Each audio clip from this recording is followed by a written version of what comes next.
Today we are discussing about the digoxin, which is a cardiac glycosides. The indication is mainly the congestive heart failure.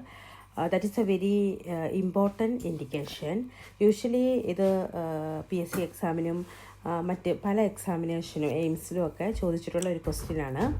അതുപോലെ ഇത് cardiac അരിത്മിയാസിന് use ചെയ്യാറുണ്ട്. For example atrial fibrillation, atrial flutter, supraventricular tachycardia, ഇങ്ങനെയുള്ള സന്ദർഭങ്ങളിലാണ് നമ്മൾ ഇത് use ചെയ്യുന്നത്.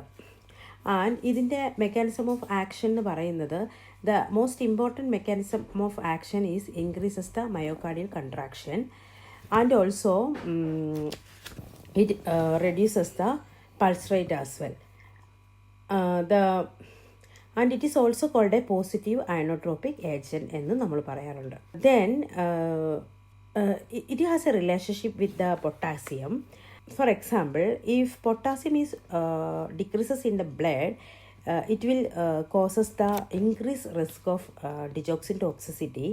അതുപോലെ തന്നെ acute digoxin toxicity may leads to hyperkalemia. ഇത് രണ്ടും നമ്മൾ എപ്പോഴും ഓർത്തിരിക്കണം. ഇതും യൂഷ്വലി നമ്മൾ എക്സാമിന് ഇതിലെ ഏറ്റവും ഇമ്പോർട്ടൻ്റ് ആയിട്ടുള്ളൊരു കാര്യമാണ്. Digoxin toxicity leads to cardiac arrhythmia, mainly ventricular fibrillation ആണ് ഉണ്ടാക്കുന്നത്.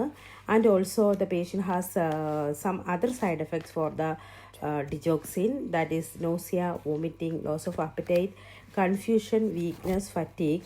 And the most important thing is vision change, mainly blurring of vision, blind spot, yellow or green halo around the light. അതൊരു one of the most important digitalis ടോക്സിസിറ്റിയാണ്. അതുപോലെ നമ്മുടെ nurses responsibility എന്ന് പറയുന്നത് check the apical pulse for 1 minute before the administration. If the pulse rate is less than 60 per minute, ഒരിക്കലും അത് കൊടുക്കരുത്, വിത്ത് hold ചെയ്യണം. അത് ക്ലിനിക്കൽ ആസ്പെക്റ്റിലും ഞാൻ പറയുന്നു. അതുപോലെ തന്നെ നമുക്കിപ്പോൾ ഒരു ആപ്ലിക്കേഷൻ ലെവൽ ക്വസ്റ്റ്യൻ ചോദിച്ചാലും വളരെ ഇമ്പോർട്ടൻ്റ് ആയിട്ടുള്ള കാര്യമാണ്. If the pulse rate is less than 60, never administer digitalis toxicity. അതുപോലെ അതർ ഇമ്പോർട്ടൻറ്റ് തിങ് ആണ് monitor the serum potassium and renal function and also watch for the science of toxicity. The therapeutic level that's very important 0.5 to 2 nanogram per ml ആണ്.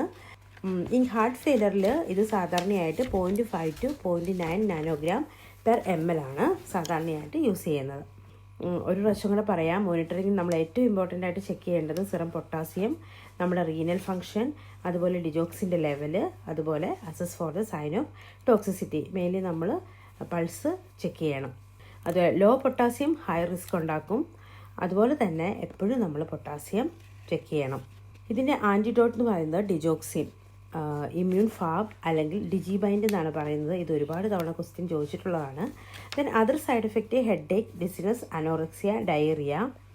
So these all are about the digoxin. ഇതിൽ ഞാൻ പറഞ്ഞ ഓരോ പോയിൻറ്റ്സും വളരെ important ആണ്. ഇത് നിങ്ങളുടെ മൈൻഡിൽ കീപ്പ് ചെയ്യുവാണെങ്കിൽ നിങ്ങൾക്ക് നല്ലൊരു മാർക്ക് നിങ്ങളുടെ further examination, assistant professor nursing ആയിട്ടാണെങ്കിലും, അല്ലെങ്കിൽ നേഴ്സിംഗ് ട്യൂട്ടർ, അല്ലെങ്കിൽ DHS, DME, എയിംസ്, അല്ലെങ്കിൽ റെയിൽവേ, ഇത് ഏത് എക്സാമിനും ഇത് വളരെ യൂസ്ഫുൾ ആയിരിക്കും. Thank you for watching. Please subscribe, share, likes. Thank you.